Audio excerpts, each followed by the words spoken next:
Martin Campbell, the man who brought us GoldenEye, Green Lantern, and Casino Royale, directs this action thriller that nearly tripled its $75 million budget.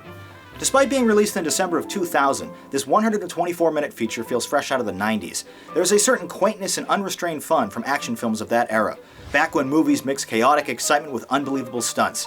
Nowadays, filmmakers strive for realism and grittiness over the flashy explosions of yesteryear.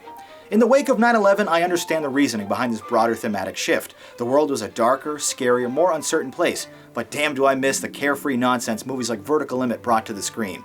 So when I say this PG-13 rated survival flick feels like a cheesy 90s adventure, that is absolutely a compliment. I mean, a major plot device in this picture are unstable canisters of explosive nitroglycerin. Our intrepid hikers foolishly lug up the world's most dangerous mountain. In between these gratuitous explosions, the narrative sees Chris O'Donnell leading a group of daring mountain climbers to the top of K2 in search of his missing sister.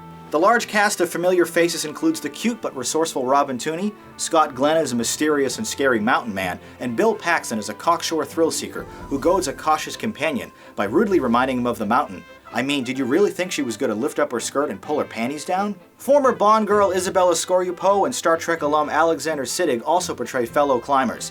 The acting from this core group remains believable in even the most harrowing situations, which has our protagonist dangling from cliffs and ledges on an eye-rolling 4 separate occasions.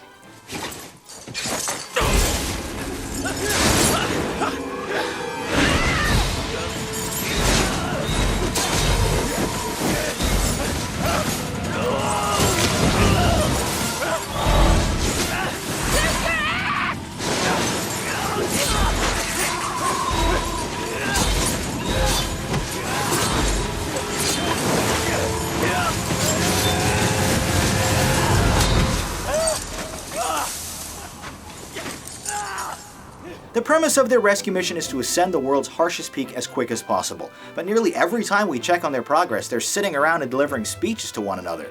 There are great set pieces and stunt work here, and the movie effortlessly pivots from one to the next, but the real highlight is a stunningly powerful cold open set above Utah's Monument Valley. It's a nail-biting and emotional sequence that forces O'Donnell to make a critical life-or-death decision.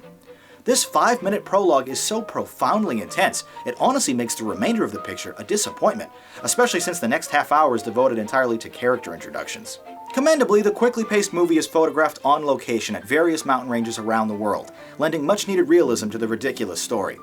Some of the more impossible scenarios were obviously accomplished with chroma keyed backgrounds and effects, but even for its age, they look surprisingly solid. James Newton Howard's forgetful score blends woodwinds and heavy drums to give the picture a somewhat Pakistani sound. Falling victim to several tropes and predictable twists and a few too many dumb decisions, this is a movie many might dismiss, but if you want shallow popcorn entertainment with death-defying heroics and grossly negligent rock climbing techniques, you can't go wrong with Vertical Limit. It's a movie I bought on VHS way back in 2001 and has been a guilty pleasure of mine ever since. I'll rate this a 7 out of 10.